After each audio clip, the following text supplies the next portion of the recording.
Testing, testing. Good morning, everyone. God is good? Okay, we're still a little rainy here today. God is good? And all the time? Amazing. We're going to quickly introduce ourselves. I'm Tevita. And I'm Anna Jane, or I'm AJ. Today is a big event, but it's also our event, okay? So what we're doing here today is that we're gonna have 2 dialogue sessions. The first one will be a Talanoa circle or a pre-dialogue, and this will be an opportunity for those in the circle as well as those outside of the circle to have a moment where they can make statements or interventions or have questions. Ia, malo, e tei, koe programa o hoatani, o ku iai e whenga mali ke tau tō ke tau talanoa, o hangepe koe set up ko ia o e whale i kini, fofola e whala, kai talanoa ai ka inga. O ku iai pe ai kau whafofonga, o e tō tūpū, mei tō ngani, pia mo e ngai whanua o Pasifiki, te nau kau i he talanoa, pia au kia lewa me whenga maalie kia ki tau tōru i tonga ni, ke lava whakaha e tau leo i he ngahi kaweinga kehe e whai kia e talanoa i he pongpongi ni. Ko iai, ko le atu kia ki nau tōruna e whakawhei ke mokau i he hauhaonga o e siakale ki he talanoa, ke mō ka taki moa lava mei ki moa ki ai. I he taimta tau pe, i he polokalama o paku mauha i a polokalama. I he polokalama o ki ai ai ki QR code, e lava ke scan ia ngau aki ho telefoni, o whakahua ai hao whihui. Lulotonga e lere a polokalama. Whahua e hao whihui lulotonga e lere a polokalama, ke kau pe i he whiri mai ki whahoku ke talanoa o e hoatani.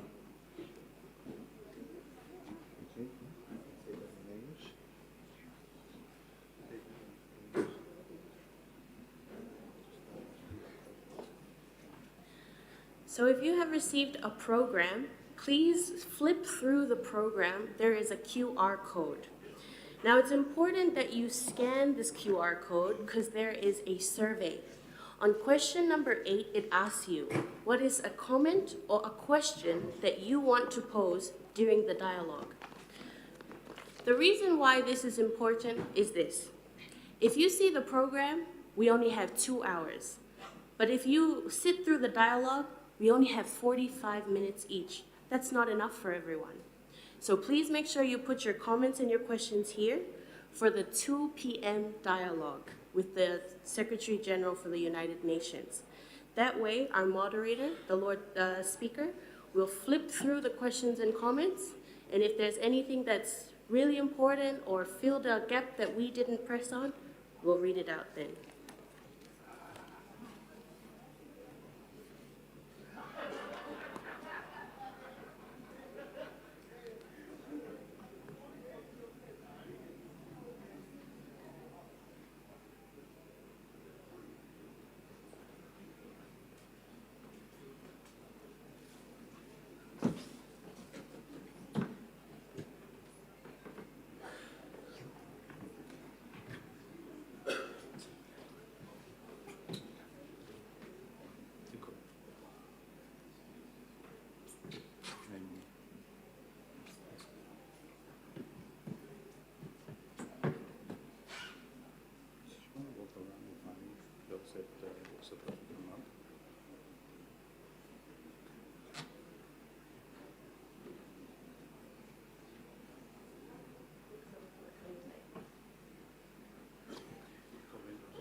If you look around you, you'll see at the front, there are some youth leaders there. Now some might wonder, why? Why them? We hope today will be an opportunity for you to see why they are your youth leaders. We tried our very best to try and make our Talanoa circle as diverse as possible to cover all of the thematic areas for today. If you don't have a program, we have some of the staff that are standing around. If they're not holding a camera, they can assist you with getting one. But also, like I said, we only have 45 minutes. We're not gonna waste any of those minutes. The screen will be for anything you think we should have said, but we're not going to. Introductions, portfolios, organizations, it's all going to be on the screen. Malo Pito, AJ. In a few minutes, we'll start the program for this afternoon.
Ko le peke tau kamata ai prokalama ai ahoni, tau hiwa pehe ve se taha. Can we just sing Eko e ofa au, just the first verse, and then our opening prayer for today. Eko e ofa au, koe moana loloto, pe ngalo I fokiai e ngahi angahia, pe ko ofi ofi e kovi katoa pe.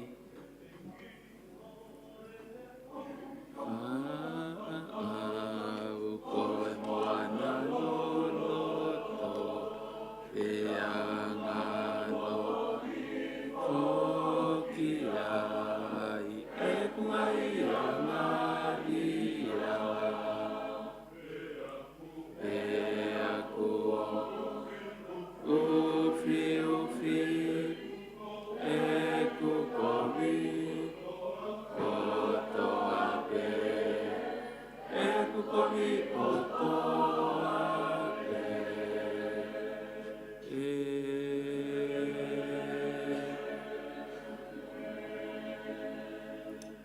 Isaiah 60, verses 1 and 3. Arise, shine, for your light has come, and the glory of the Lord rises upon you. See, darkness covers the earth, and thick darkness is over the peoples. But the Lord rises upon you, and his glory appears over you. Nations will come to your light, and kings to the brightness of your dawn. I have written a special prayer for today, so let us turn to God in prayer. Dear Almighty God, you are the creator of this universe. We highly acknowledge your love that is like a deep blue ocean that binds us together as peoples of the Pacific Islands and of the world. We come before your presence to seek for your blessings upon the Intergenerational Youth Dialogue of today, with the Secretary General of the United Nations, His Excellency, Mr. Antonio Guterres. We pray that you may grant us wisdom, strength, and godly love, so that we may have fruitful dialogues which will lead to productive solutions that will help our Pacific leaders and leaders of the world to hear the voices and the hearts of the sons and daughters of Pasifiki. Almighty God, we thank you for our whanua, for each island of Pasifiki is filled with your koloa. As sea levels are rising and the climate change is affecting our kāinga, we pray that we may remain strong in our tui otua and ofa whanua, to never let go of our identity as sons and daughters of the whanua. Holy Spirit, empower us with the dreams you have given our matua. Holy Spirit, guide us with the visions you have given to us, your whānau. Pour out your Spirit upon the heart of every whānau of Pasifiki, so that we may arise and shine your light into Pasifiki and into the world. Ignite the faith of your whānau to overcome the evil waves that may destroy the kaha'ulelei of our Pasifiki. We come against climate change and every evil threat to our existence as whānau, kāinga, and whanua of today and tomorrow. For greater is he that is in us than he that is in the world. We are more than conquerors through Christ who has given us the victory. Guide us to live in a nation filled with the moana loloto of your love. Guide us to live in a region filled with the unity of being a kāinga. Guide us to live in a world filled with your light of Amanakilele. May we arise and shine, for your light and glory is upon us, your whānau. Almighty God, bless all of us present here today with your grace and love. In the name of the Father, and of the Son, and of the Holy Spirit. Amen.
Marolele, and welcome to all the youth from Tonga and the Pacific. My name is Lord Whawhanua. I am the Speaker of Parliament. I am also your representative in the Interparliamentary Union as a young parliamentarian. Last year or the year before, I was elected by the countries in Asia and Pacific to represent you as a young parliamentarian. And it is an honor to represent all of you in international forums. My mandate as your representative is ending in March next year. So I'm happy that we're able to convene this meeting before I'm over the hill. As part of what we're doing as a forum of young parliamentarians, we're reducing the age of young parliamentarians from 45 to 40. Hence the cutoff for youth at today's event. All who are under 40 qualified to be a young representative. I might ask if you are keen to contribute in the pre-dialogue to fill our Talanoa circle here. I can see some empty microphones are still available. It's important that we hear your voice. The Talanoa here is supposed to set you up for the main event, at which point we will welcome His Excellency, the Secretary General of the United Nations, Mr. Antonio Guterres. And I hope you will welcome him warmly. It is a privilege for us to have the Secretary General of the United Nations in Tonga and at the sidelines of the Pacific Island Forum meeting. It is the first time a Secretary General of the United Nations has ever visited the Pacific Island Forum, and to my knowledge, Tonga. So today is a special occasion. I encourage you to use your time that's been given to you wisely, raise your points, make your voice heard, and leave an impact in the heart of our Secretary General, because he will be addressing our leaders of the Pacific at the Forum Dialogue tomorrow. So today's event will be very instrumental in the points that he will be delivering to our leaders from the Pacific. And of course, all of the observers who are here because of the forum meeting. I wish to introduce our panel and assistant moderators, Anna Jane Langi and Mr. Devita Vahai, who will be leading your pre-dialogue discussions this morning. Please note that a program was distributed. In this program, there is a QR code. If you find the QR code, please scan it and complete the survey. If you find the question number 8 in the survey, it is an opportunity for you to ask or make a comment directly to the Secretary General. Throughout the meeting today, I will be reviewing all of your questions and comments from the floor. And if you are lucky enough, I will ask your question on behalf of you from the floor to the Secretary General to answer. So depending on how sharp or blunt your statement and question is, if it draws my attention, I will ask the Secretary General on your behalf. So we're trying to be inclusive. Those who are around the Talanoa circle have been pre-selected based on their experience and, of course, their expertise. However, we want to include the rest of you observers and the rest of you young youth here today. And this is one efficient way for us to do it, is through technology. So if you have your phone with you, please remain on silent, but fill in our dialogue survey and put in the question, because I'll be watching throughout today's event. Without further ado, we want to jump straight into the dialogue, and I'll give the floor now to our co-hosts, the assistant moderators. Mōpito, Lord Speaker. Today's Talanoa is an intergenerational dialogue where we will hear our youth voices, but we will be guided by experts in various thematic areas and also responses from our leaders. We kindly remind you all, if you're being given the opportunity for your voice to be heard and join in the Talanoa, please kindly make it succinct and align your responses to these two simple questions. What have we got and how can our leaders help? You will note the theme for the Pacific Islands Forum, similar to our dialogue. Today, our theme is specifically empowering Pacific youth to create a transformative and resilient Pacifica by building better now. Piko hono whakaivia e tau tuku e Pasifiki, ke nau whau, mo la kai he Pasifiki, tu tai, aki hano langa ke tu loa. Our dialogue in the thematic areas today will be in alignment with the thematic areas under the 2050 Blue Pacific Continent Strategy. The format within which our talanoa will take place will allow statements to cover all of these thematic areas with, some time permitting, interventions from experts and other agencies. So without further ado, we'll jump right into it. The first category is on political leadership and regionalism, and also people-centered development.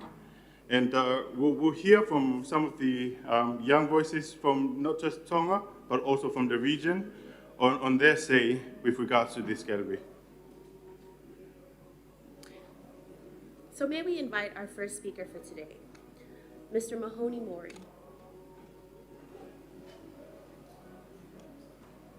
Lord Speaker and moderators, ladies and gentlemen, allow me to extend special greetings from the Pacific Youth Council to everyone present in this room. Political leadership, regionalism, and people-centric development. We recognize that there is progress in the inclusion of youth and other marginalized groups in policy discussion spaces.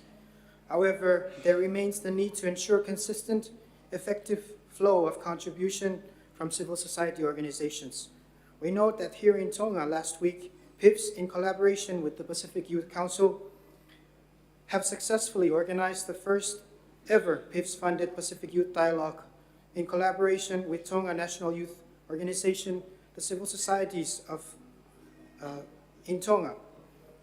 In strengthening engagement strategies, future youth meetings should be formalized to be a part of national and regional level decision-making processes. I thank you. Thank you, Mr. Mori. We shall continue. Kaukala ke hufanga hi ngahi tala whakatapuna o se awhaki, ka tā ke hoko atu I he lea whapitania malo. Lord Speaker, distinguished guests, leaders of the Kingdom of Tonga and the South Pacific, and the Pacific region, I agree with the points made by my colleague, Mahoney, and just to add, and for the sake of time, I'll keep it short to the Tongan context only. From a local Tongan perspective, our political leadership is young and still developing, and so there is ample opportunity to increase focus and attention on youth as our future leaders, which is critical to the sustainability of current efforts, like the ones that will be discussed at the Pacific Island Forum Leaders Meeting taking place this week. There are initiatives that do exist right now in Tonga, such as the Tonga Youth Parliament and She Leads Parliament initiatives, and these are critical for young people and women because we are severely underrepresented in places like Parliament that govern us. And so these efforts are worthy to be replicated across our region, and that's my contribution, Ma. Thank you, Elizabeth. We'll open to the floor. If any of our young leaders would like to say under this category on political leadership and regionalism, and also people-centered development, you're welcome to do that now.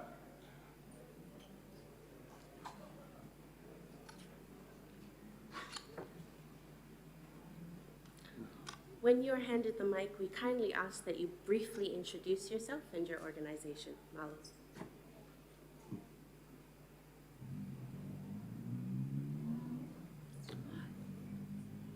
Sorry, would you be able to join us on the Talanoa Circle? Oh. Those mics are for the band. So please come to the Talanoa Circle, unless you're going to sing a song. Malo Pito, Lord Speaker, distinguished guest. My name is Olivia from the Tonga National Youth Congress. I think my question is directly related to the people-centered development, but I'd like to rephrase as youth-centered development. And this brings the question of inclusivity and representation. I'd like to pose a question to the youth representatives of Tonga, what measures were taken to ensure inclusivity and representation of the youth of Tonga, hey? Who will be speaking on the issues that the youth in Niua are facing? What about the youth in Ha'afewa or Kotu and these isolated community, poverty-stricken communities in Tonga? Who will be representing their issues today? And what measures were taken to ensure inclusivity and representation? Malo.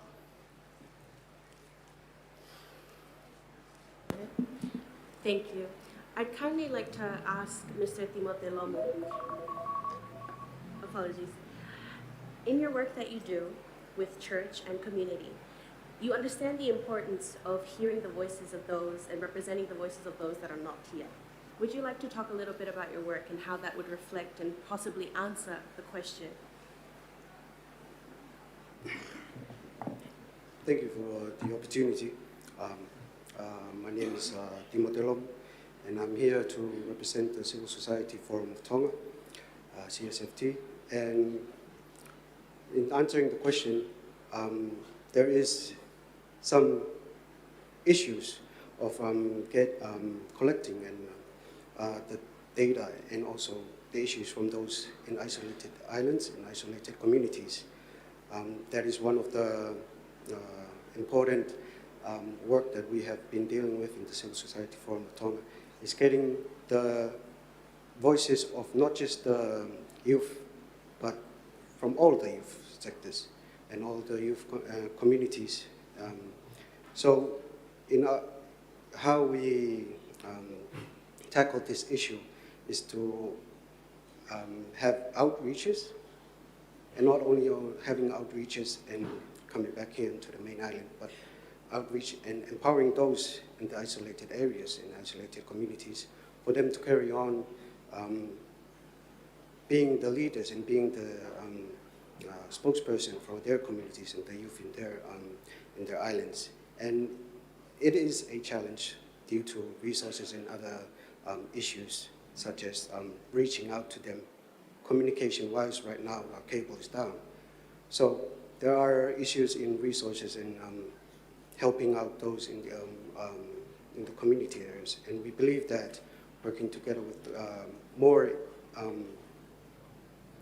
having a more inclusive and working together with the government to assist in these issues and assist in these initiatives that we have been working on. For example, the civil society has made an aid coordination in bringing together the different ministries of the government and bringing them to the outer islands so they can have a direct talk with the youth, and also helping out with providing the resources. Thank you. Thank you, Mr. Lomo. Having briefly covered a lot of what our youth leaders do in response to that and in their activities, we'd also like to take this opportunity to invite a representative to the Pacific from UNICEF to share a few words on how their activities and their initiatives are also contributing to, now phrased as, youth-centered development, as well as the political leadership and regionalism of youth in the Pacific.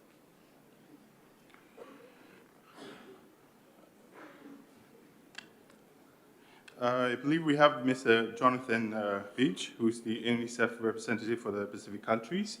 If you can kindly please join the circle and use one of the microphones.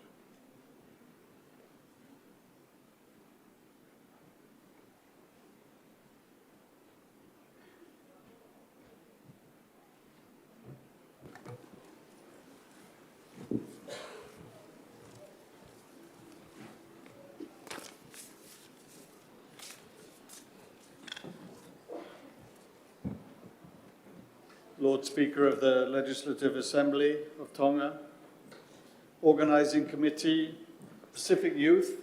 It's my pleasure to be here with all of you. My name is Jonathan. I'm the UNICEF representative in the Pacific. Today you have a really unique opportunity to meet the Secretary General of the United Nations and to get your key messages across to him. Here are a few areas that I would, if I was thinking about it, I might think that you would want to raise to him. The first, of course, is one that he's most interested in: climate action and environmental stewardship. We're living the impacts of climate change every single day.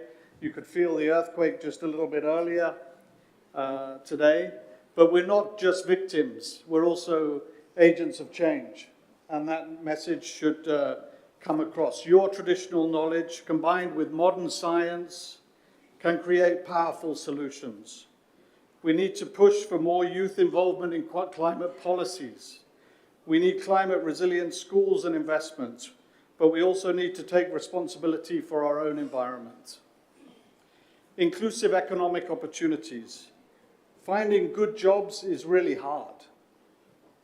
We need opportunities that provide decent work, that also protect our environment. Let's talk about green jobs, sustainable businesses that fit your cultural values. UN programs can help with training and entrepreneurship, but we need more focus on ecotourism, renewable energy, digital transformation and connectivity. Many of us struggle with internet access and digital skills. This affects our education and job prospects. UNICEF works on digital literacy and online safety, which is great, but we need to push for better internet infrastructure across all of our islands.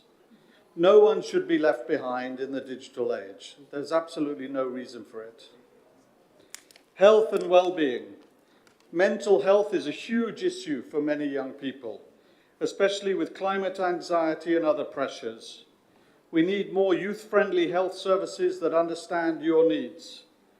UN agencies work on this, but let's call for more support, especially for community-based mental health programs.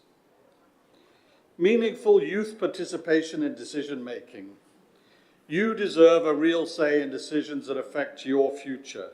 The climate justice work that you have led in the Pacific shows how much you can contribute.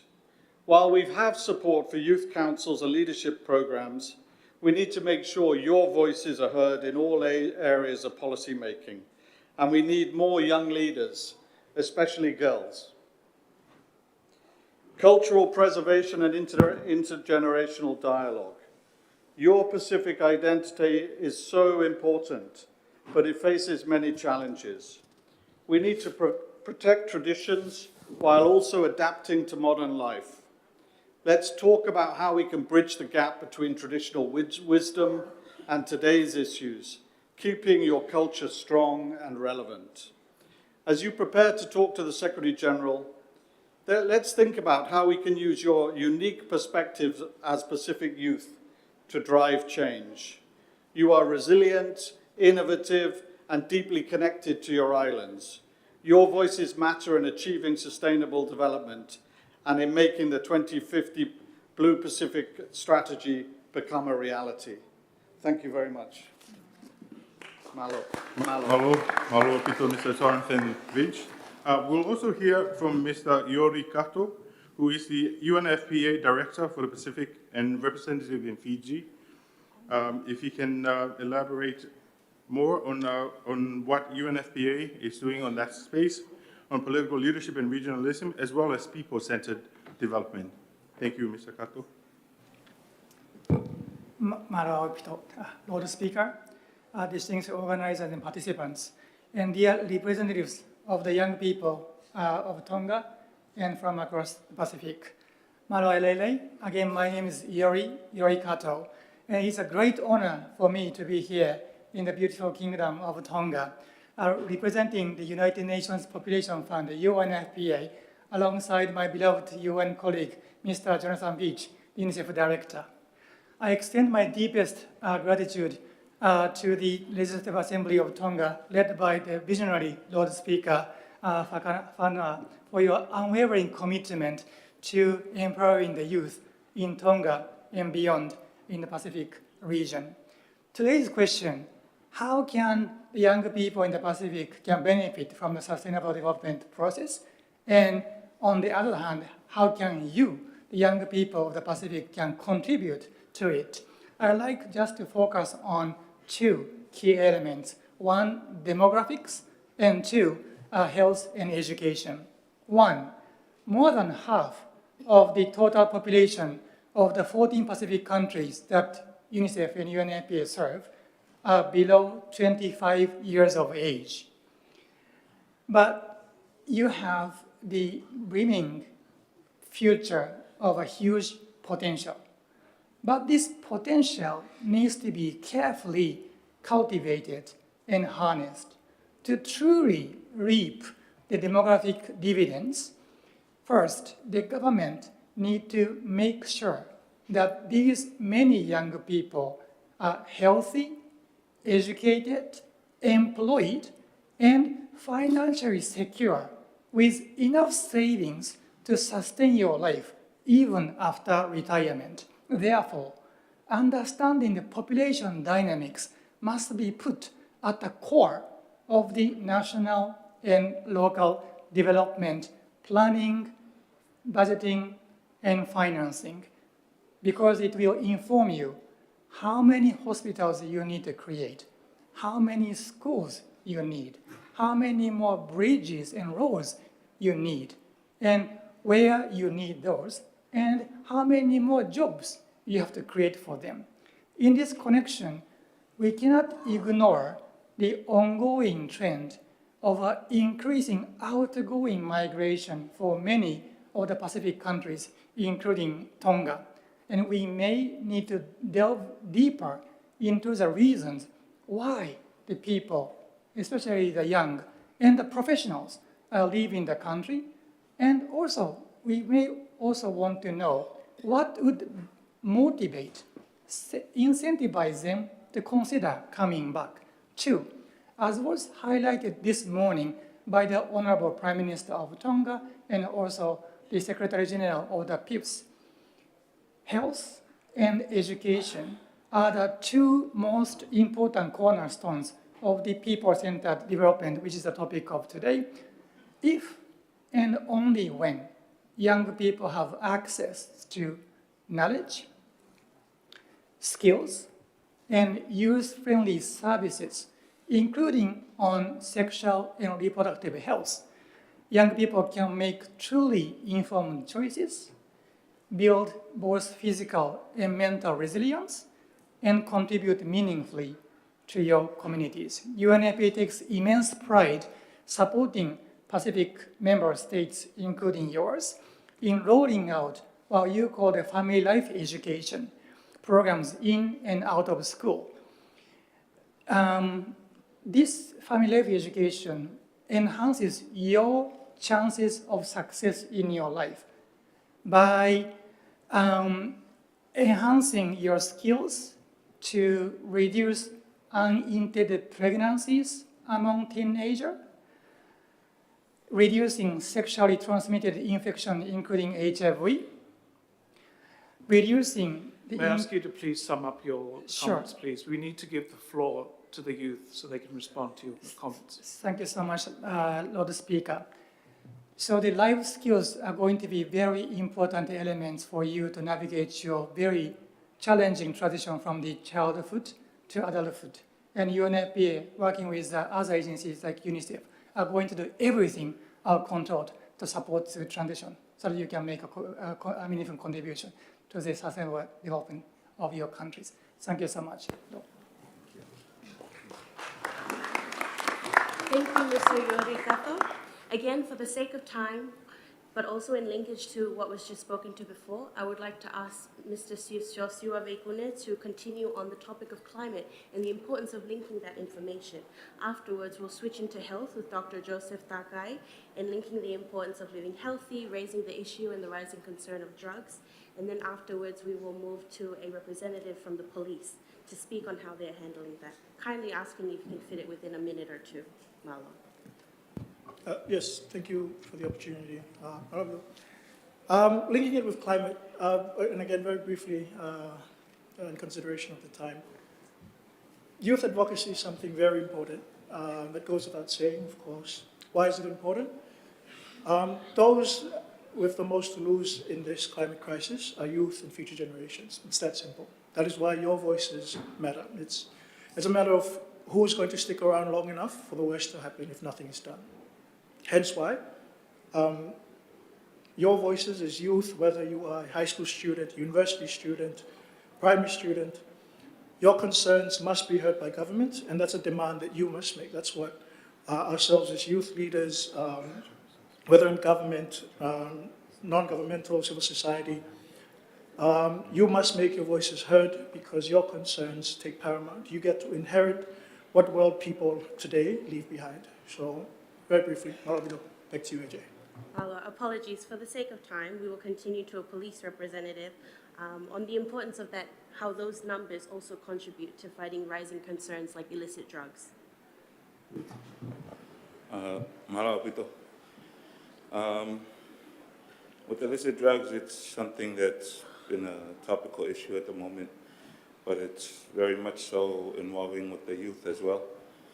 Being a target as far as not only maybe not so much the market, but people who can work for these people. The lifestyle, the money that comes with it, it may be easy, but at the same time, the risk is very high. So you as a youth, as my former speakers before has mentioned, you are the future. So it's within your hands to be able to make a change and not allow these things to continue. Tonga Police will be there every step of the way in how we can help, and we're still fighting it on the forefront. But having said that, that's because of our community leaders as well as the youth. Mahalo, Pito. Aloha, Pito. I think we would, that's a lot of information to absorb within this limited time span that we have. But we will allow the floor in the next 5 to 7 minutes to say their contribution to these various topics that we've covered in this brief dialogue. Yes. Sorry, Lord Speaker, distinguished guests. My name is Amelia Taholo. I'm currently the legal officer for the Family Protection Legal Aid Center, which is under the Ministry of Justice. Just an issue that I think is important to take note of whilst we are around this circle talking is our children. Our children, as the definition of the UN with regards to youth, includes 15 all the way up to 35. Definition of children here in Tonga is from the age of a child baby until one is 18. What is not being, I think, needs to also be told to our leaders and needs to be made a significant issue is our children are the most vulnerable in terms of all the issues that we are talking about today with regard to climate change, with regards to illicit drugs, and also with domestic violence and family violence at home. What are we doing in our region to protect our children? What mechanisms do we have in place to ensure that our children, as we have all heard from previous speakers, have access to education, have access to good health care, have access to safe families? I think across the board in the Pacific, we do not have any mechanisms in place, unfortunately, from our governments in terms of child protection. And that's something that's very important that we need to highlight in today's dialogue, because who is the voice for the children but us? We are the voices for our children. What will our children say in the future when they ask, what did you do for me today? So I just wanted to highlight that to make sure that our children are not being left behind and that their voices as well are being heard during this dialogue and during this forum. Malo, Pito. Malo. Malo, at this chance, can we give this opportunity to a representative from the media? Because while we talk about these topical issues, the media's role in conveying the messages and information to the mass is also important. So have we got a member of the media, perhaps Lala? Thank you.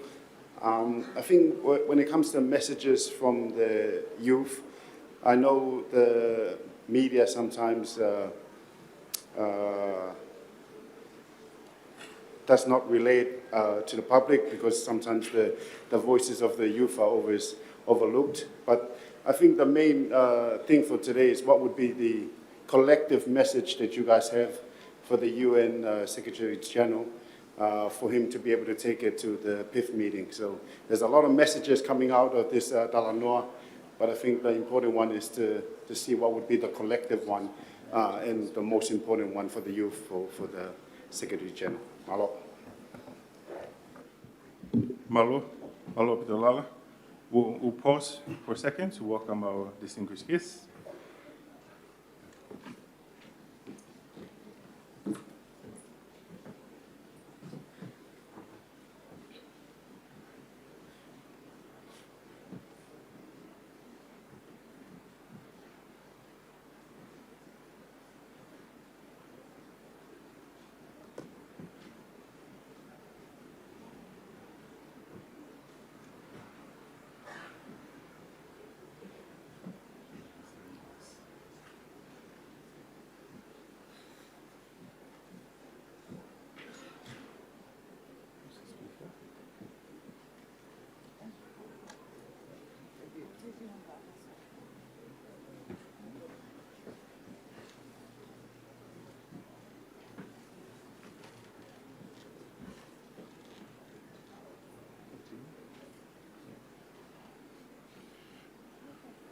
Hello, welcome, Your Royal Highnesses.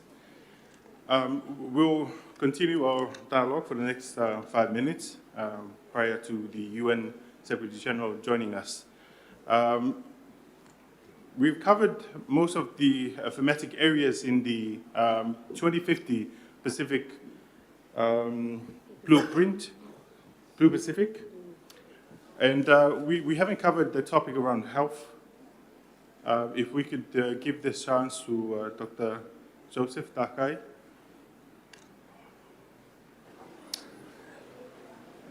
Your Royal Highnesses, Lord Speaker, and young leaders. Today I'll be talking about health resilience and how we were challenged during the last 3 disasters that struck our shores in January 2022. The volcanic eruptions, the tsunami, followed by the COVID-19 outbreak. These considerations, we have to address our health resilience. Number one, as we have heard from the importance of mental health and well-being. It is an area that we don't talk about it a lot. The flashback episodes, the mental trauma, and the social instability that the community have experienced and endure. Not knowing how to cope with stress, the availability of safe space for counseling, and the lack of specific studies on post-traumatic stress, anxiety, depressions after disasters. The burden of diseases, as we have experienced with COVID-19, and the rise in the level of non-communicable disease in our community. COVID-19 have taught us so much about how countries should work together and help each other, and I will encourage that as a youth and a young leader. Lastly, the resources, such as healthcare workers. The health system was challenged and stretched during the COVID-19 outbreak. Healthcare workers in the front line were struggling. After COVID-19, we have health workers migration that puts more pressure on the health system. With that, I would say, seeking more opportunities for more research, more studies to be done in the Pacific, especially for mental health, well-being, and linkage to climate change. Youth engagement in various platforms to raise voices and engage with planning and response. And then lastly, further and more education and awareness opportunities on health issues and climate change for this generation. Self-awareness is key. Teach yourself and teach everyone to look after their own health. That is the key for health resilience.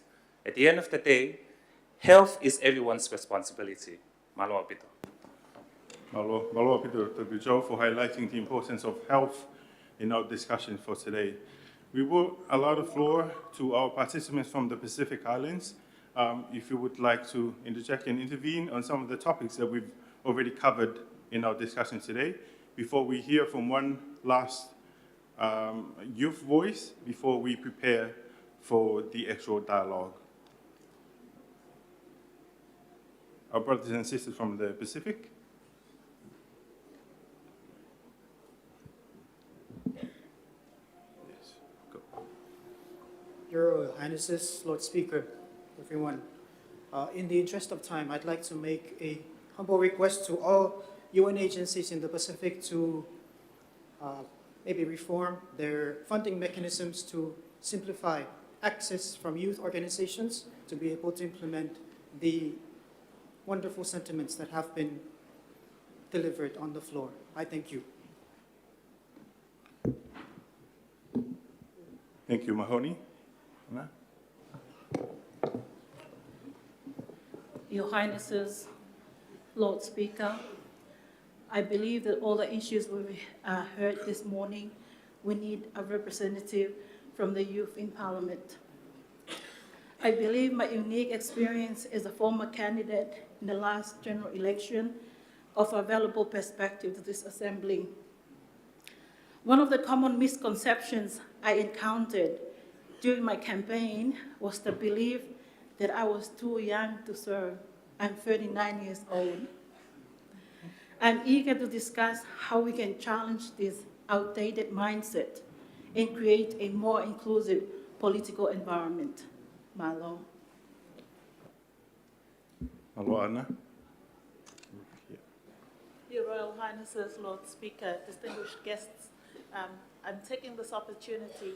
Sorry, I'll just introduce myself as a protocol. My name is Stella Naibini Mafi Komai, former public servant of the Government of the Kingdom of Tonga, and now serving for the Government of New Zealand. My question is to the floor and to stir up discussion, and if I may, Lord Speaker, a question probably more fitting for the forum leaders as opposed to the UNSG. What mechanisms are in place across our region? I'm hearing a lot of conversations around the need for access, more access to things. How do we involve our youth, our young people, our children in our budget discussions? What mechanisms are in place to involve our young people in these conversations and hear their voices and have their voices heard at the Parliament table and in the tabling of our budgets? That is a question for the floor and for our sisters and brothers from the region to raise. Thank you. Malo Apitovini, and that will wrap up our pre-dialogue as we prepare for our dialogue with the United Nations Secretary General. I apologize to everyone, but it seems like our honored guest is early, so maybe we'll have more time with him. Okay.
Whatapki he awhia e tautai o toa i tau Rototonga. Tapa mo e tama pinis kalauni. Tu pautoa u ka lala. Ka mai tai ni Princess Kalauni sne takara tua. Tapa mo e sikita seniare. Ai ngahi pureanga whakatataha o mamani. Tapa mo e tama pinis tawha ahau manmataongo. Kai pehe whoki hau e kotoa pē o tau kau whakatahe pō ka ama ma kehe koe ni ma ai tau tupu. Tapa mo e kau ahi kotoa pē me muri, kau mai kau taki, mo e kau tauki. Whatapa ma kehe hen ke whanau tau tupu, koe hako tupu ai whonuan, pehe whoki ki he Pasifiki. Pea kore ki uwhangat i he lotu, ka ata ki whahoko atu ai toanga e taitari, ki he loto wharerea o tonga i he rea whakapitania. I wish to extend a very heartfelt malo lelei and warm welcome to all youth who are here today, as well as observers of this special side event organised and run by the Government of Tonga and Parliament of Tonga to facilitate a high-level intergenerational dialogue with the United Nations Secretary-General, His Excellency, Mr. Antonio Guterres. May I also observe all protocols and acknowledge what a privilege it is to host you all today at the sideline of the 53rd Pacific Island Forum Leaders meeting in Nuku'alofa. Today's intergenerational dialogue is a very special and unique opportunity for representatives of the youth in the Pacific to talanoa directly with the United Nations Secretary-General in person here in Tonga. Feel free to scan the provided QR codes. We have time today. We may direct your questions online to the Secretary-General if he's still here. We only have 45 minutes with him this afternoon, so please keep your allocated time, and I wish you all youth representatives well in making your statements and your questions. Without further ado, it is my honor and distinct pleasure to now introduce our opening address for the Youth Dialogue by our youngest youth representative, His Royal Highness Prince Tauwha'ahau Manmataongo Tuaho.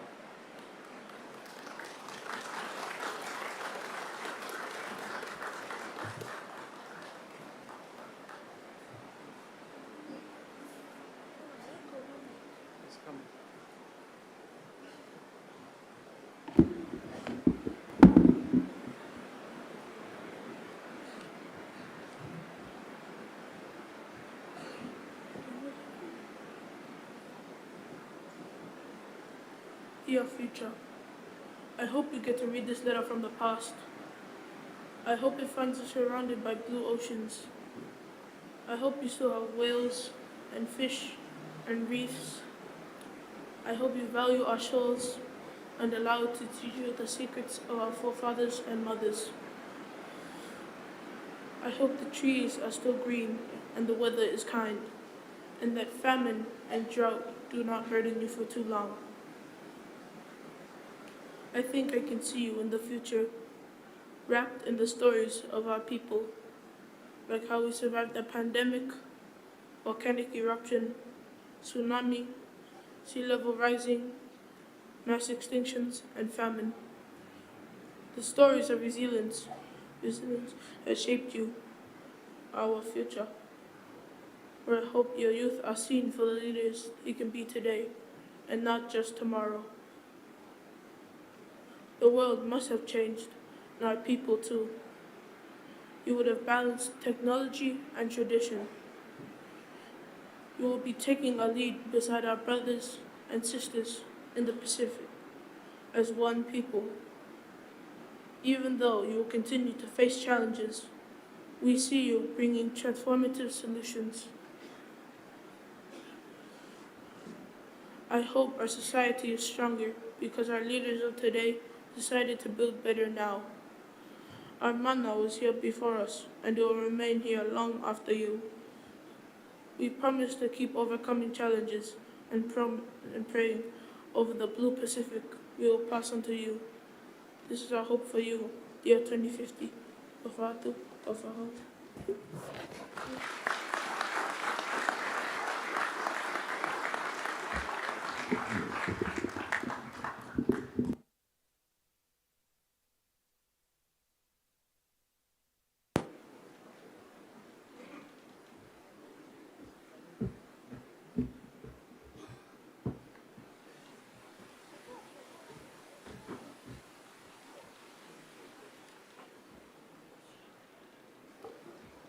Tilo Barfegro, Fitikabugan Nawiso, Series Nasatinsu, Met Federated States of Micronesia. Your Royal Highnesses, Secretary General, and Lord Speaker, Greta Thunberg has shown the power of youth voice. Can I ask for the DeBow College youth to please?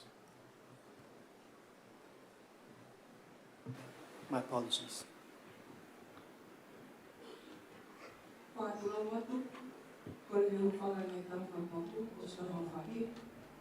My name is Amelia Kami, and it is my distinct honor to be here today with the Dupo College Music Academy.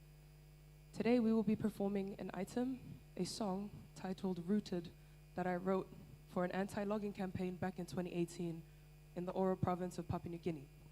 Unfortunately, this song was not used, and instead it has taken on a far greater purpose and a far greater meaning. This includes, it was a recipient of the UN SDG Vanguard Award in 2022, but I think its greatest achievement is that it has transformed into an anthem of resilience and an anthem of hope. And it is a true reflection of what our Pacific people are capable of when we are put in circumstances such as these. So this song is called Rooted, and I hope that you all enjoy it. Yo teo, uno.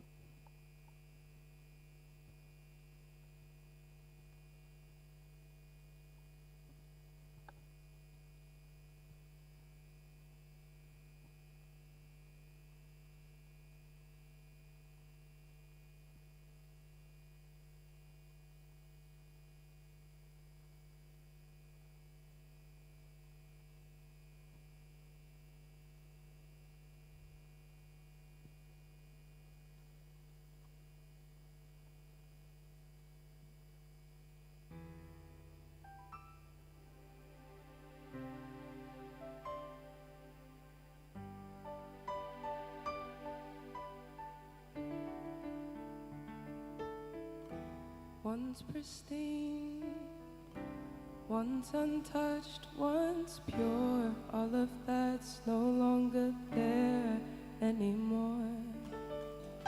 Stripped down, torn apart, shipped away, piece of our hearts, yet still we breathe. Like the wind we still move, like the waves we rise high, like the sun we never die. We will stay standing, hear our calling. We are rooted to the ground, we're here to stay. No staying quiet, we stand united. We are rooted to the ground, can't tear us down. We're here to stay. Oh, oh, oh, oh, we're here to stay. Oh, oh,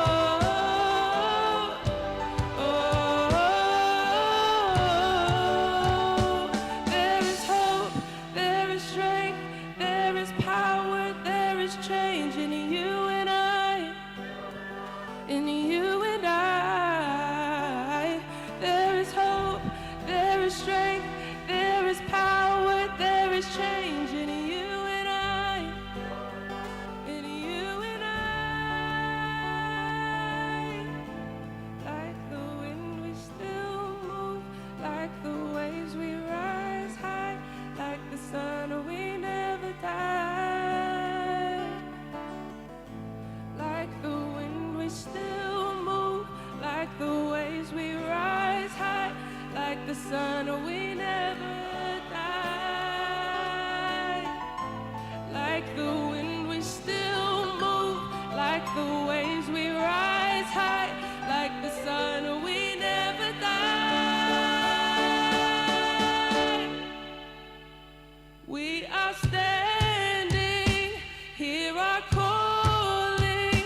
We are rooted to the ground, we're here to stay. No staying quiet, we stand united. We are rooted to the ground, can't tear us down. We're here to stay. Oh, oh, oh, oh, we're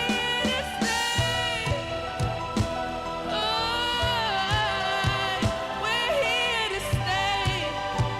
We're here to stay. There is hope, there is strength, there is power, there is change in you and I. In you and I.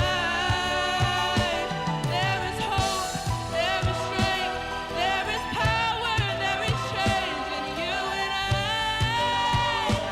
You and I. Like the wind, we still move. Like the waves, we rise high. Like the sun, we never die. Like the wind, we still move.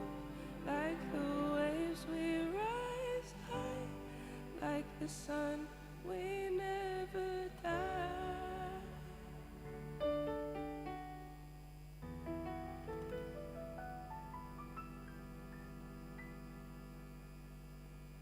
No.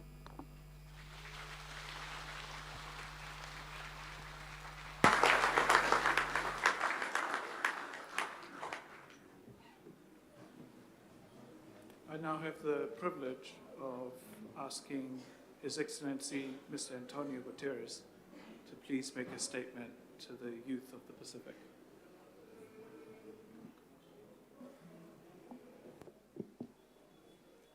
First of all, I'm delighted to be here with all of you, and I'm going to ask those that will be interacting with me a favor. I'm a bit deaf, and my deafness is not that I do not hear, but I sometimes have difficulty in understanding what is said.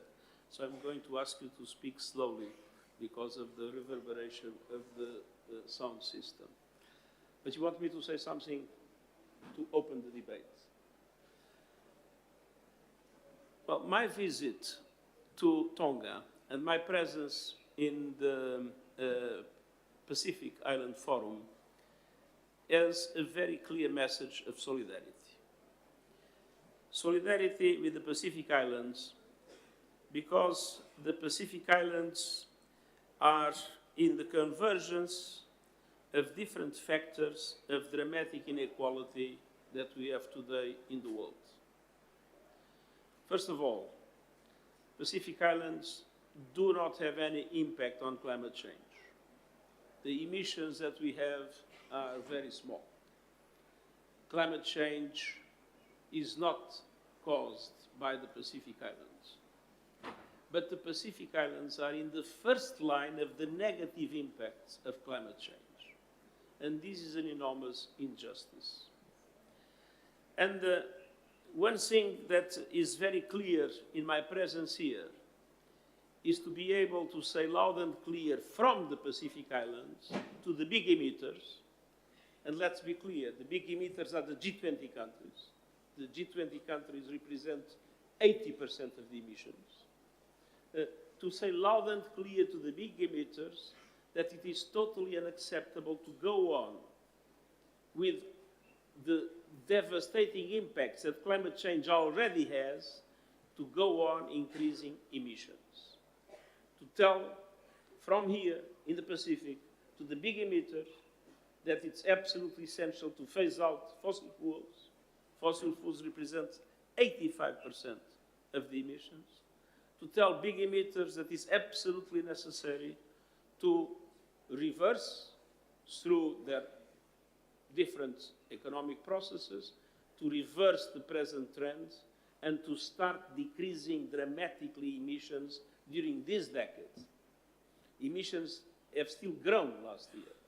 It's absolutely essential that they decrease about 40 to 45% in relation to 2010 levels this decade. And the Pacific Islands have the right to tell that to big emitters, because it's the Pacific Islands that in the first line are suffering the impacts of what is caused by those big emitters that are basically the biggest economies, and some of them the richest economies in the world. So a deep inequality. Second deep inequality is that as you suffer the impacts of climate change very dramatically, and in Tonga it was not only climate change, it was a tsunami, you are having a dramatic impact in your societies and in your economies. And that impact in your societies and in your economies forces your government and your society to invest massively, or you need to invest massively in what is called adaptation. And adaptation is the capacity to build resilience. It is the capacity to create the conditions to avoid the negative impacts of climate change in the life of the country and in the life of the economy and in the life of the people. But adaptation is very expensive. I was in Samoa, and I saw a seawall.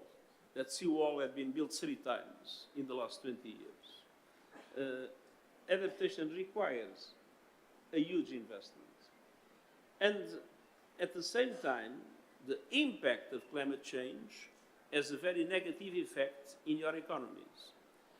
On top of that, your economies are particularly vulnerable because you are very isolated. If I need to buy wheat in Portugal, I import it from Spain, and they come by truck, and it's cheap. If you need to buy wheat, you need to buy coming from sea in conditions that are extremely, extremely expensive.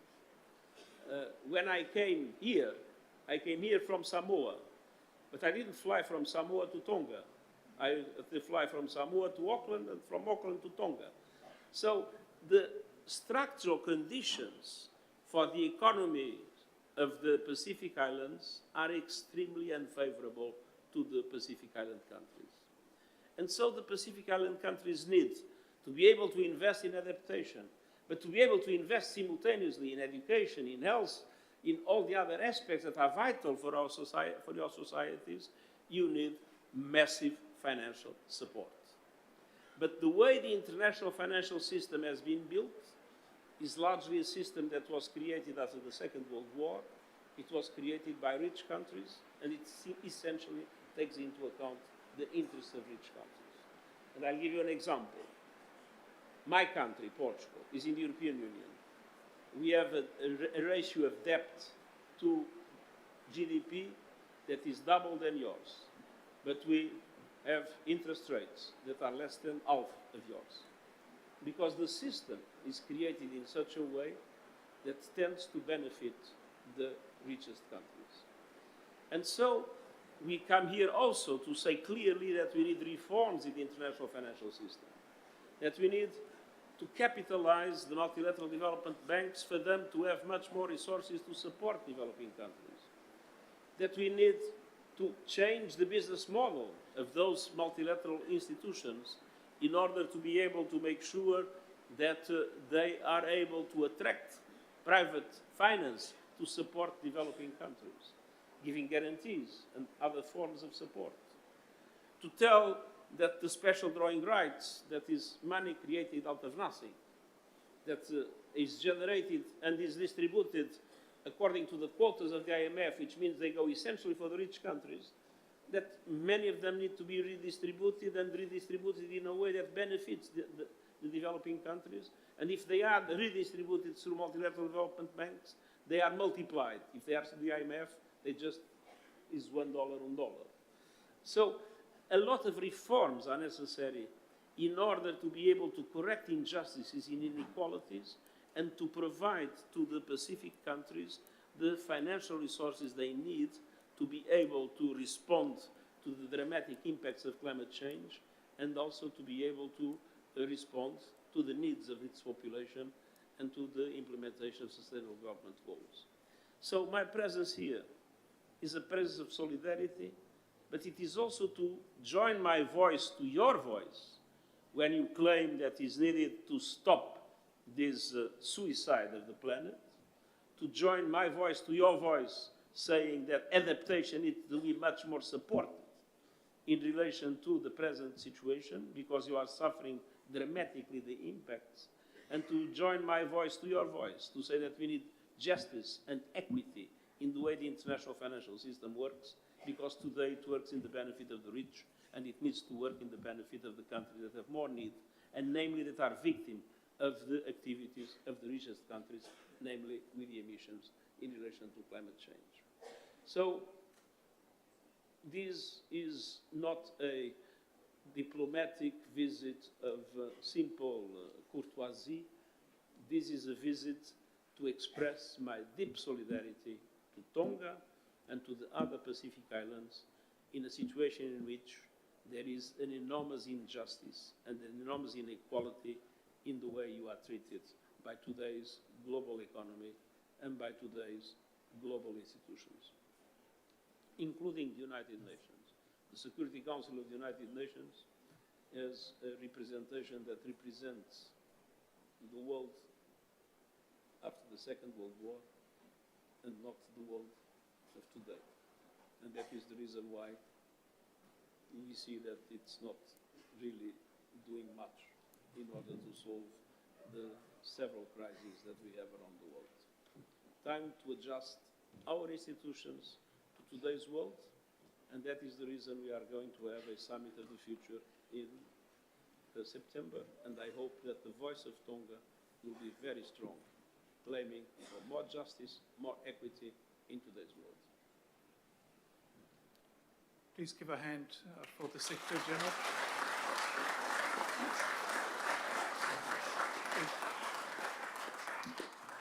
I believe you're no stranger to the injustices in our world that exist today, and you are at the helm of the United Nations where these discussions are being held.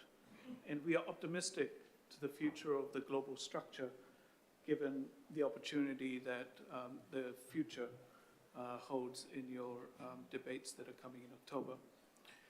You've hit the points right on the mark in terms of the injustices imposed on the Pacific Islands, such as Tonga, with mitigation and adaptation being the only thing that we have control over. We cannot, because of a lack of resources. And you've experienced that in person. I was approached by one of the members of the youth over the weekend. They asked me 2 words that I described this meeting here. And I gave them challenges, which you are innately able to elaborate in your statement this afternoon. And the second word that I described this meeting was unity. And your being here shows unity between the top leaders, the top echelons of the world government and the people who are most exposed to climate injustice. And so to start our dialogue between yourself, Your Excellency, and the youth here who have prepared themselves to have a conversation with you, I will call now Mr. Mahoney Mori to please make your remarks. We will have 3 from the youth, and then I'll give an opportunity for His Excellency to respond before we continue. Mr. Mori. Tiro Panfairo Fitikaboy Nawiso, Silifariwatsuk, me Federated States of Micronesia. Your Royal Highnesses, Excellency Secretary General, Lord Speaker, and participants. Greta Thunberg has shown the power of youth voices in global decision-making processes, and here in the Pacific, young people are driving similar impacts. Climate change threatens our economy, livelihoods, education, health, culture, and future. Despite the commendable pledges from the United Nations and world leaders, such as the Paris Agreement, the existing global finance mechanisms still hinder community-based, and youth organizations from accessing critical support. The Pacific's grassroots organizations struggle to meet global standards amidst this crisis, and time is running out. We urge you, Secretary General, to recognize the unique challenges faced by Pacific Island communities. We need tailored, context-specific strategies that address these challenges and improve access to funding. The Pacific Youth Council seeks to be the United Nations official focal point for youth-led climate action in our region.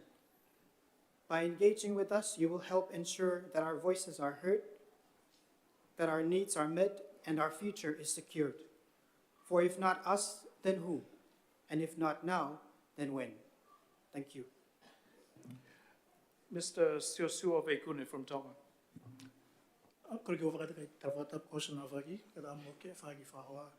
Your Excellency, the Pacific and her youth have led countless significant victories in the fight for climate justice.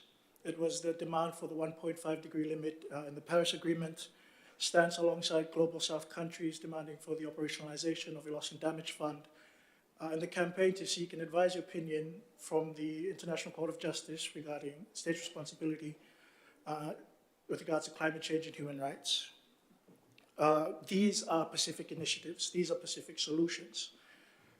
These are born on Pacific shores, led by Pacific youth, championed by our Pacific leaders.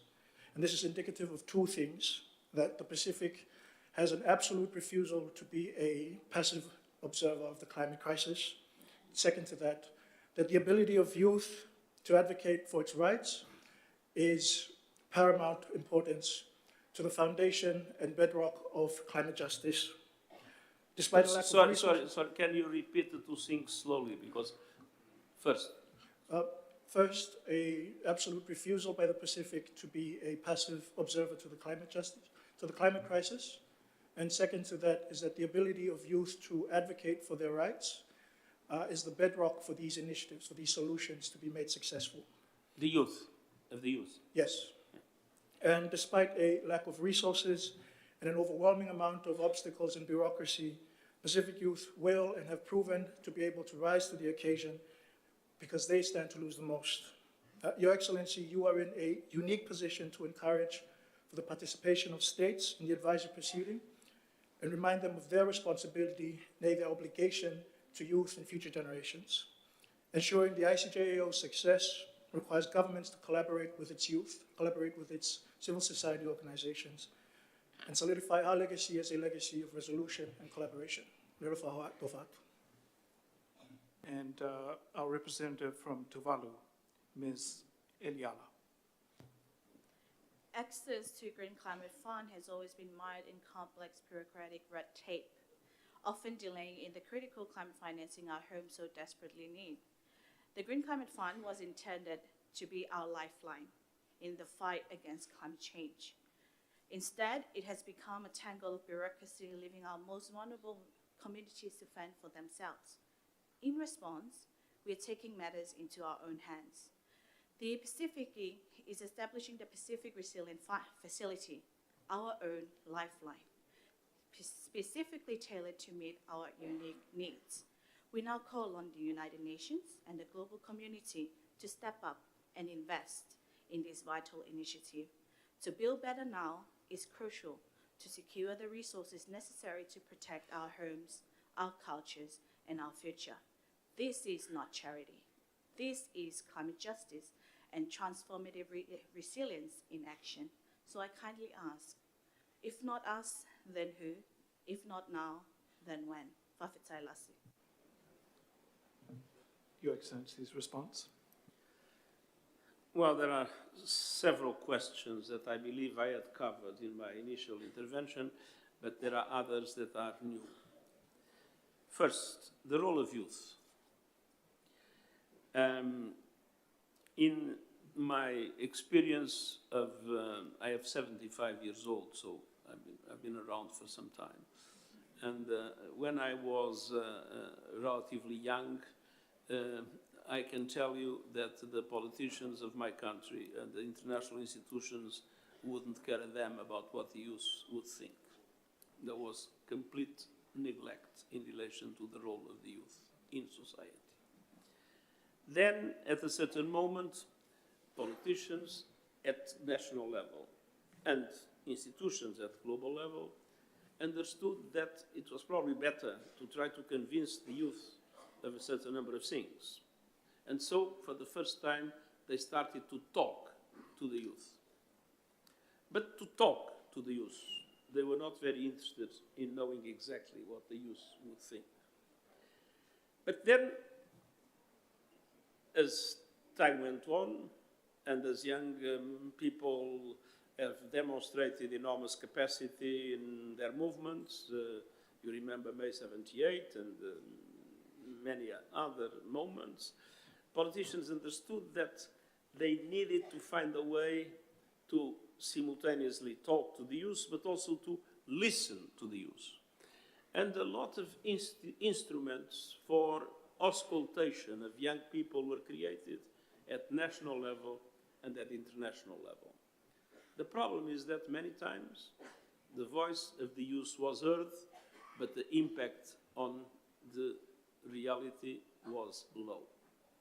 So we came to the moment in which we need to join efforts, those that believe that the youth is the only hope to reverse the present trend in relation to climate. It's time to create the mechanisms for the youth to participate institutionally in the decision-making processes. Now, I'm trying to do it at the level of the United Nations. I can tell you it's not easy because member states are reluctant on that. We created a youth office and we are having more and more in the different processes of decision a participation of young people. For instance, the Summit of the Future will start with a youth summit immediately before. And in relation to my own activities, I have a youth advisory board for climate that has been very important in helping me shape our own policy about climate.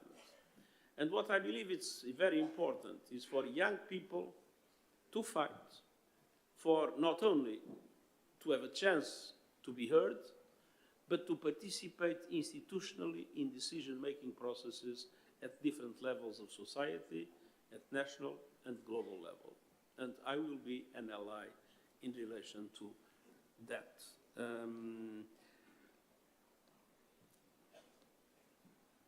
Allow me to say something about the Pacific. And in relation to the second question, the Pacific has played a vital role in the last COP. In the last COP, there was a first text that was presented that was a text totally in favor of the fossil fuel industry. And there was a rebellion to a certain extent by the Pacific countries, led by the Pacific countries, also with small island developing states. European Union countries joined, and the least developed countries joined, and the organization had to swallow that first text and present another one that would be much more reasonable and much more positive. And so the Pacific has today a moral authority and the capacity to influence processes that sometimes the Pacific people do not recognize. But it is indeed today our fundamental ally in the fight in relation to those that do not want to reverse the trends in climate change. And this comes about Tuvalu. I was in Tuvalu, and I know how tough the situation is in Tuvalu. But as you said, you are assuming your own strategy for resilience, but you are doing more. You are innovating in the way you address international institutions about climate change. As you know, Tuvalu is the leader of a movement. We had recently a decision of the General Assembly that was favorable, in which the court that is responsible for the application of the law of the sea should pronounce about the responsibility of the countries that are causing climate change and about the need for them to assume that responsibility in relation, namely, to the policies of adaptation. So Tuvalu is not only defending itself, Tuvalu is leading an international process that is extremely important. And more, we are seeing different entities going to the courts in relation to questions of climate and the impacts of climate in the lives of societies and in the lives of people. And I hope that this trend will be amplified. So, Your Excellency, we have another 3 set of questions. The first one is from the Solomon Islands by Philippe Subu. All protocols observed. The Pacific region is at the front line of climate change and natural disasters that threaten our education systems. Strengthening education resilience is not just an option, it is a necessity. Your Excellency, our Pacific youth call for United Nations to invest more in disaster-proof and climate resilience infrastructures. Invest more in tools that will enable schools and communities to be disaster-ready and future-proof. Invest and integrate climate disaster resilience into the curriculum. Invest in innovative technologies such as disaster-ready learning toolkits that can be used anywhere and anytime in the event of a disaster. Integrate a Pacific Education Resilience Funding component as part of the Pacific Resilience Facility. By doing so, we equip our students, teachers, and villages with the knowledge, tools, and infrastructure they need to continue learning, even in the event of a disaster. It is a matter of time. The next Category 4 cyclone would destroy entire villages, and children and young people would be without education for months or a year. Your Excellency, Secretary General, we boldly and unitedly call the United Nations and our Pacific leaders to act now. If not now, when? If not us, then who? Lealiu, Koroma, and Tagyo Tumas. Dr. Joseph Dakai from Tonga. Health resilience. Where do I start? Let me just reinstate a few points about strengthening health resilience during climate change. I cannot stress enough the importance of mental health and well-being for our community. I, as a healthcare worker, as a frontliner, still recovering from the stress of what happened, the triple threat that struck our nations, the volcanic eruptions, the tsunami, and the COVID-19 in January 2022. Lack of specific studies on post-traumatic stress, anxiety, and depressions after disasters. Second, the burden of diseases such as COVID-19 and the rise of non-communicable diseases in our region. COVID-19 taught us much more on how we need to work together and help each other. And lastly, about resources. Healthcare workers. Health system has been stretched, and still, up until today, healthcare workers in the front line are struggling with migrations that puts more pressure into the health system. For you, Your Excellency, we're seeking more opportunities for more research needs to be done. Studies for the Pacific Island countries in terms of mental health well-being and linking to climate change.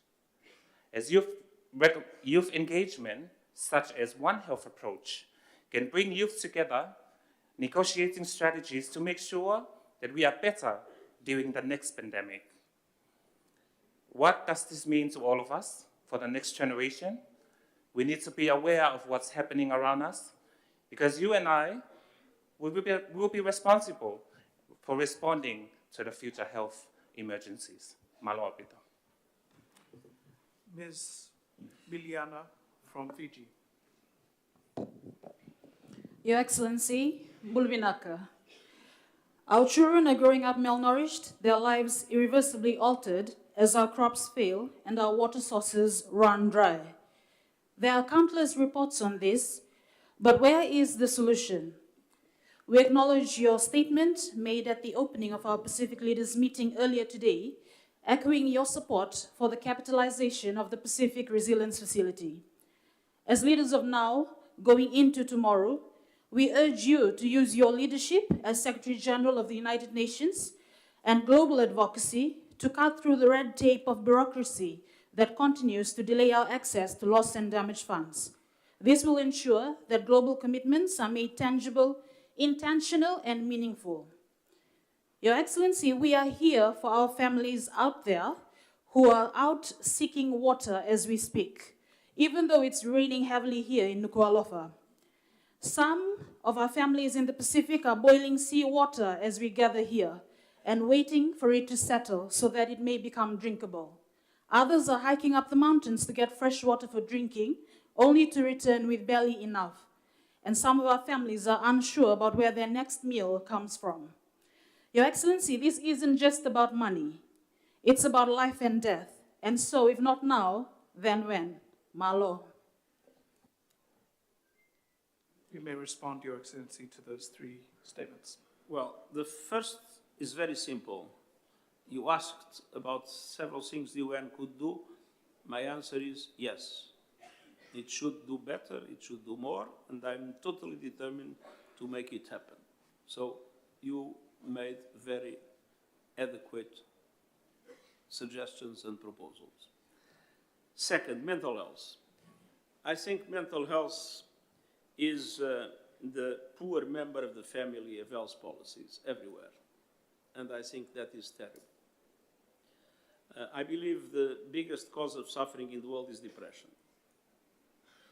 And my late wife was psychoanalyst, my sister is psychiatrist, and one thing that I am perfectly aware is that in the majority of national health systems and in the priorities of international organizations, mental health is never given the level of priority that it should have, because mental health is indeed absolutely essential. And we are witnessing today different new aspects in which mental health becomes really a dramatic phenomenon for which, until now, the answers have been too limited. You mentioned natural disasters and the trauma, conflict. Can you imagine the people in Gaza? Can you imagine the mental health problems that inevitably are there, the level of trauma that is there? And now, the problems of mental health caused by new technologies. I mean, now it is clear that some of the systems that are around in the platforms, etc., are causing problems of mental health. So this is a challenge for governments, it's a challenge for international organizations. We need to invest much more in mental health and give mental health a much higher priority in the context of the health policies.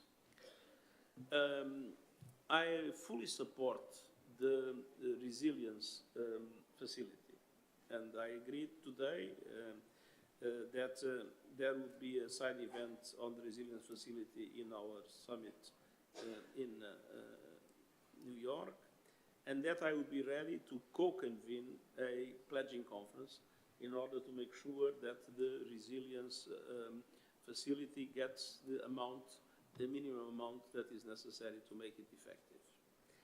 And indeed, we are having serious problems in relation to the questions of resilience and adaptation. There was a promise of doubling the funding of adaptation, but it's not materializing. And the numbers that are talked about, $40 billion, are very small compared with the needs. And in relation to the loss and damage funds, it's not yet working. And the pledges that were made, when the fund was created corresponded exactly to the amount of money of the yearly salaries of the 9 more well-paid footballers in Saudi Arabia. So this gives you an idea of how ridiculously small was the amount of money that was pledged when the Loss and Damage Fund was created. And we need to find new sources of funding. There are discussions, very important discussions, on levies on use of fossil fuels in sea transportation or in aviation, levies in the exploitation of oil. Some even argue about the possibility of levies in relation to financial transactions. So we need to find new sources of funding, because with the present sources of funding, we are in an extreme difficulty to support the countries that have high risks of adaptation. Thank you, Excellency, and I do take note of the brilliant points brought up by Dr. Joseph Dakai regarding the importance of mental health. In fact, there is a mental health epidemic happening right now, and it's mainly driven by natural disasters, as we've witnessed here in Tonga, and also the increasing influence of social media on the youth and the disproportionate impact that it has on our young people. We have one more round of questions for you before, if we have time, we'll open the floor to the rest of the observers here who are receiving questions from the QR code that they've been scanning. So I will now give the floor to Ankwemi Narau from Nauru. Thank you, Mr. Speaker. Your Royal Highnesses, Your Excellencies, all protocols being observed. For thousands of years, Pacific Islanders have called this region our home. Now our home is in jeopardy. As sea levels rise and weather patterns become more severe, our islands are slowly sinking beneath the rising tides. We are enduring the consequences of a problem we ourselves did not create. With all due respect, this is unacceptable. We refuse to be labeled as climate refugees, to have the dignity and sovereignty of our people be stripped away and forcibly integrated into lands not our own. If we are to survive as a people, then climate mobility is simply not an option for us. Your Excellency, Pacific Youth call for greater action. We call for the United Nations and governments to enhance connections to initiatives on the ground, ensuring stable resourcing, mainstreaming climate change information into educational curriculums, focusing on regional and cultural relevance, and supporting regional and international spaces for youth to develop and inform policies on these key issues. In essence, young people are calling for greater inclusion, empowerment, and meaningful action. If not us, then who? If not now, then when? Very powerful words. Ms. Anna Tupopanuve. For every seed planted and seedling transplanted, a child earns money directly deposited into their own savings account. Through Bunny's Backyard Plant and Earn initiative in partnership with the Bank of the South Pacific, children 10 years and younger are equipped with essential backyard gardening skills and financial literacy, fostering habits of responsibility and self-reliance. As a mother and entrepreneur from Tonga, I have witnessed the challenges Pacific youth and people face in bridging the gap between sustainable development and the private sector, with our region lagging behind in delivering the SDGs.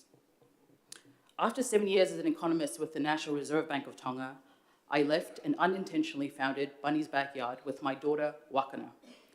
Now in its second successful year with the Plant and Earn initiative, we are working with the Bank of the South Pacific to scale this impact across the Pacific region, aiming to empower the next generation with the skills needed for sustainable employment and income generation. Inspired by South-South learning with our Caribbean counterparts and reinforced by our Catholic faith and the principles of Laudato Si, I have seen the transformative potential of entrepreneurship in our unique context, further dawning on me that the most effective changes we wish to make or see in this world begin at home, right in our backyards.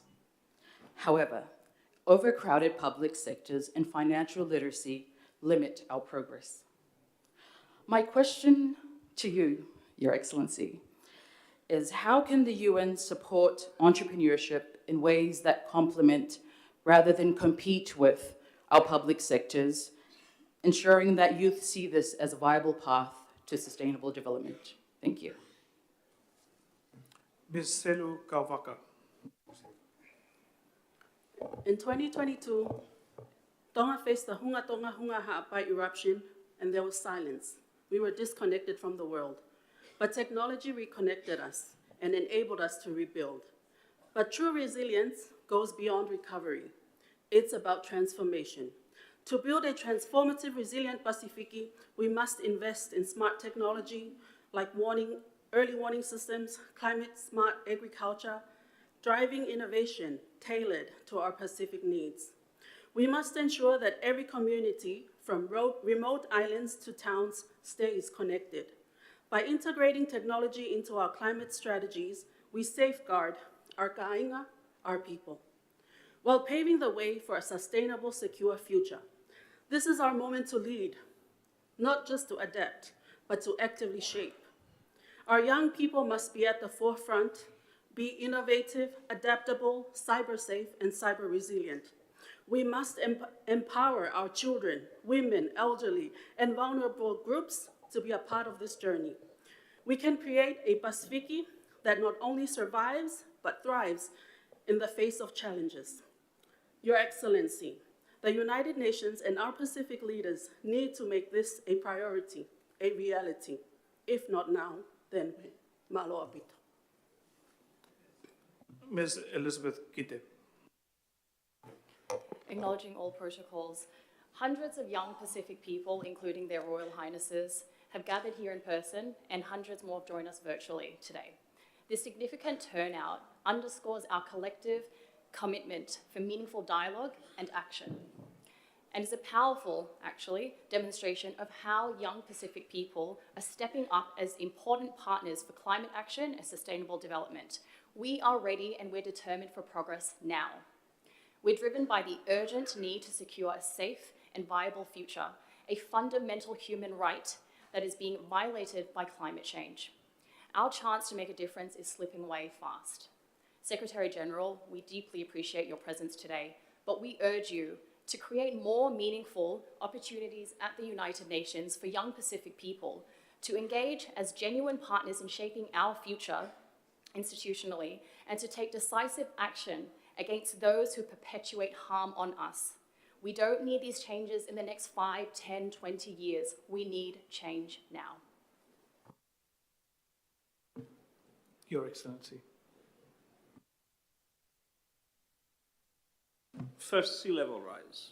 Sea level rise is a very serious question. Sea level rise is now at a level that is double of the 90s, and it's accelerating.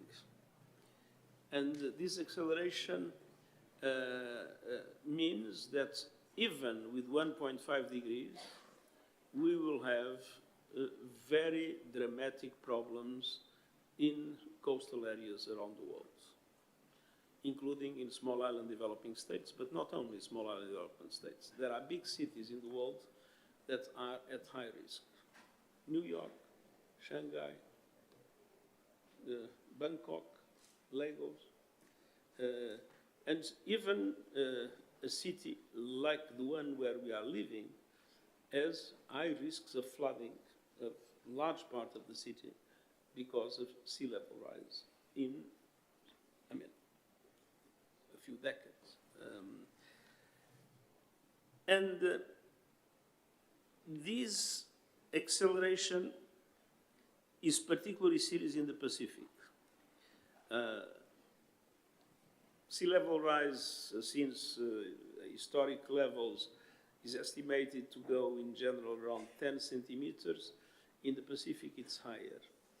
And the reasons are scientifically explained. It has to do with the Antarctica and the melting in Antarctica, and two questions of, I would say, the Newton laws about, I'm not really an expert, but indeed in the Pacific, sea level rise is higher than in the rest of the world.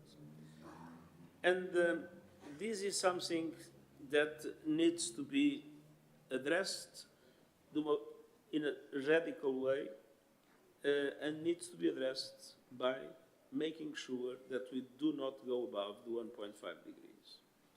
Because if we go to 2 degrees, then two things will become irreversible.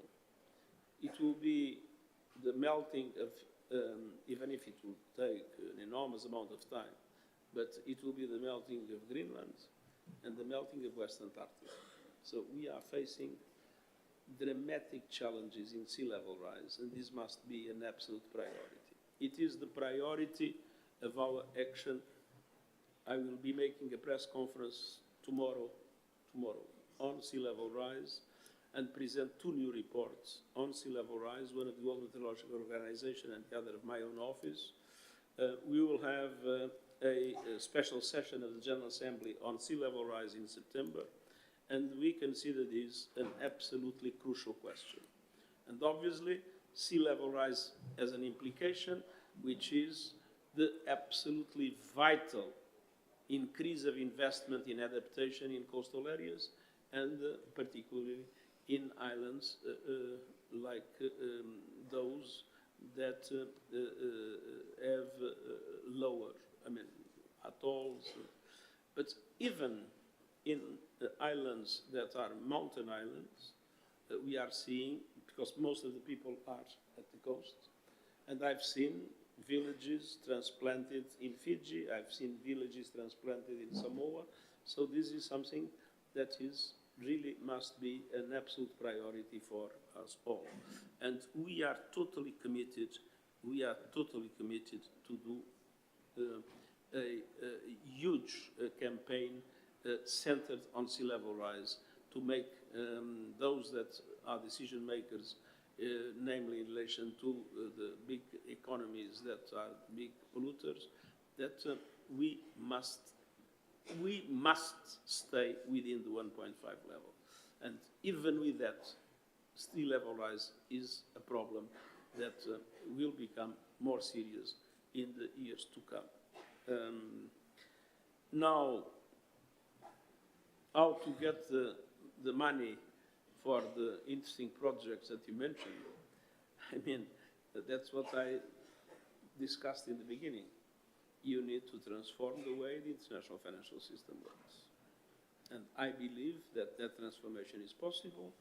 I understand that there are resistances, but some improvements have been made, and we need to fight hard to have an international financial system that is at the service of developing countries, and particularly of the most vulnerable countries, and within the most vulnerable countries of vulnerable people, that simultaneously is essential in the build-up of societies, as you have mentioned.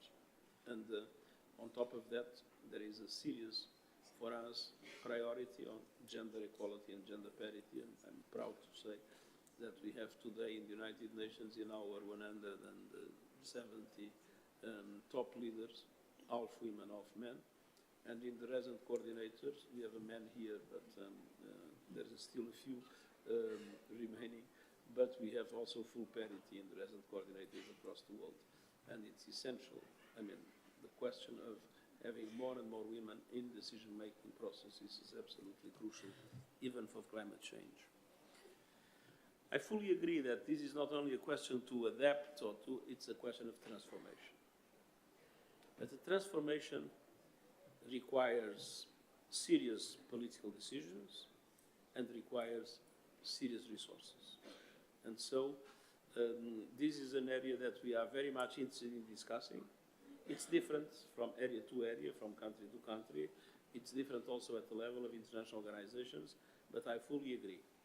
We cannot have just more of the same. We need to have a transformative approach, because the problems that we are facing have a different nature.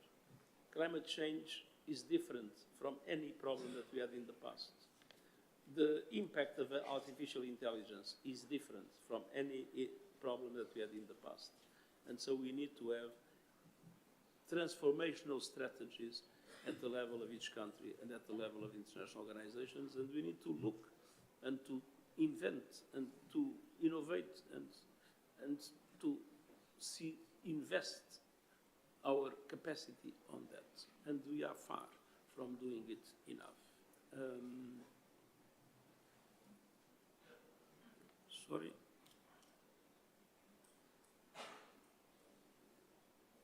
I can't read what I wrote here about the last. Sorry? More opportunities by the UN for youth participation. UN and youth cooperation. UN and youth cooperation. Increasing more opportunities for youth partnership with the UN.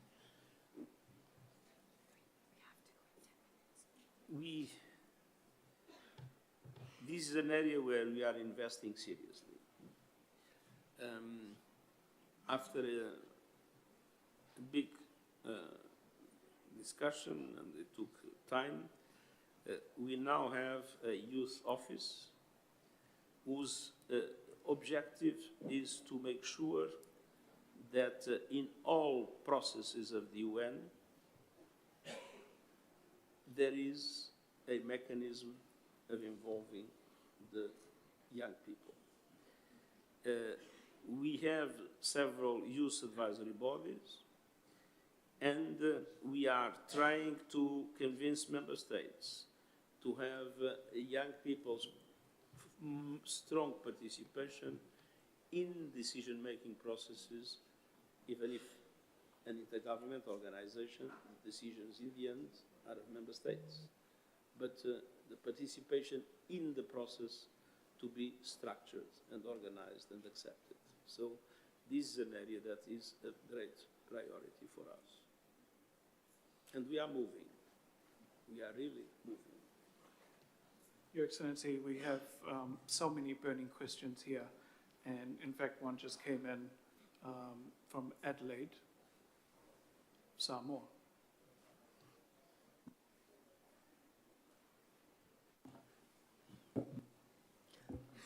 Warm Pacific greetings, UN Secretary General. My name is Adelaide. I'm from Samoa. I was part of the delegation from the Pacific that participated in the SIDS for Children and Youth Action Summit.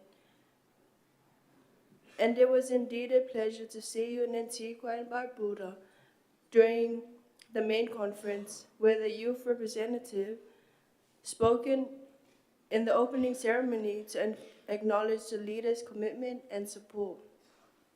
My question on behalf of the youths gathered here today is, how can United Nations support the implementation of the SIDS for Children and Youth Action Summit commitments in the Pacific? Implementation of the? Implementation of the SIDS for Children and Youth Action Summit commitments in the Pacific.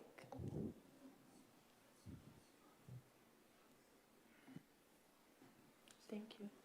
Well, basically, by mobilizing our agencies that have capacity in this to support Pacific states. And I hope that our resident coordinator is listening, no? And so talking to his two colleagues to make sure that the agencies that are active in the Pacific are able to do the kind of support that was mentioned. Can we count on that?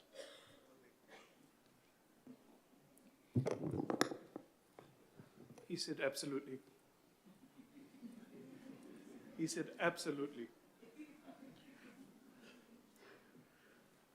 Your Excellency, I'm very wary of your time. We've valued it immensely, and the youth here have so much more to say, but I understand you have a very busy schedule today, so I think I'll have to draw that to a close so that we can move on to the closing part of our time here with the youth of the Pacific. So please, if we can have the combined performance begin the closing half of our program today.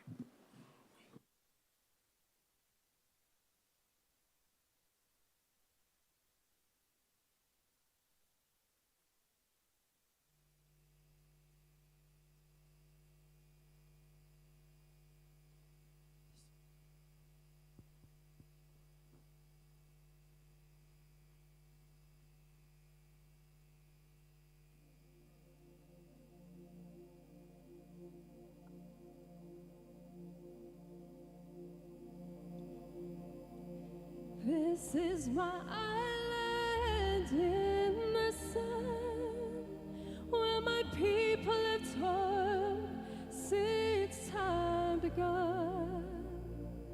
I may sail on many a sea, her shores will always be home to me.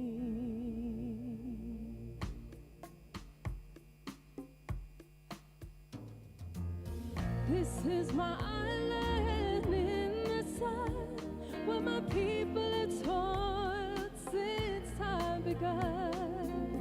I may sail on many a sea, her shores will always be home to me.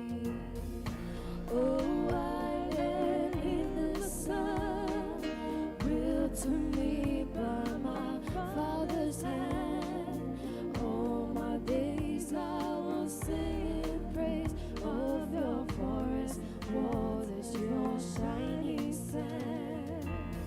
As morning breaks the heaven on high, I lift my heavy load to the sky.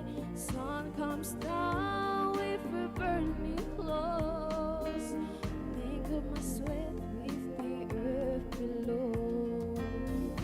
Oh, island in the sun, built to me by my father's hand.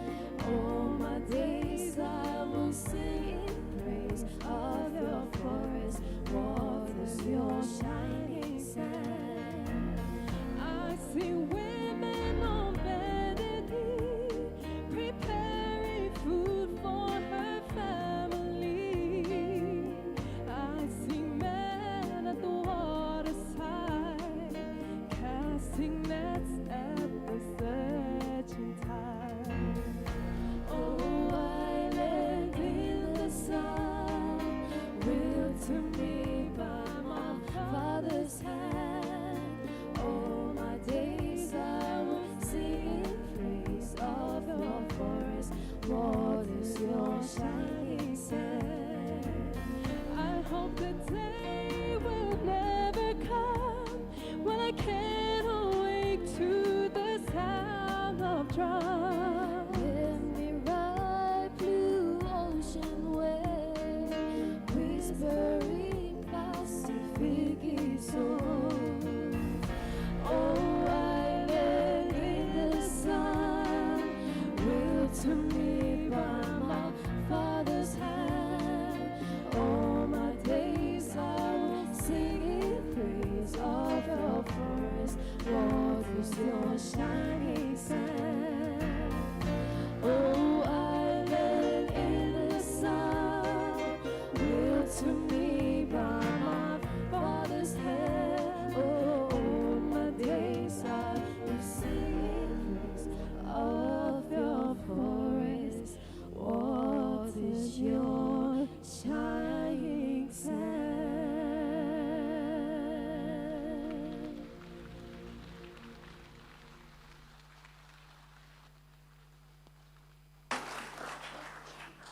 And as we draw our program to a conclusion, I would like to ask His Royal Highness the Prince to present a gift to His Excellency the Secretary General. And then please remain seated. Our very special guests, and I invite their Royal Highnesses to join us in the middle in front of the Komete for a group photo. So please remain seated. Our guests will come over and we'll take a photo.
Can we offer a round of applause as their Royal Highnesses leave?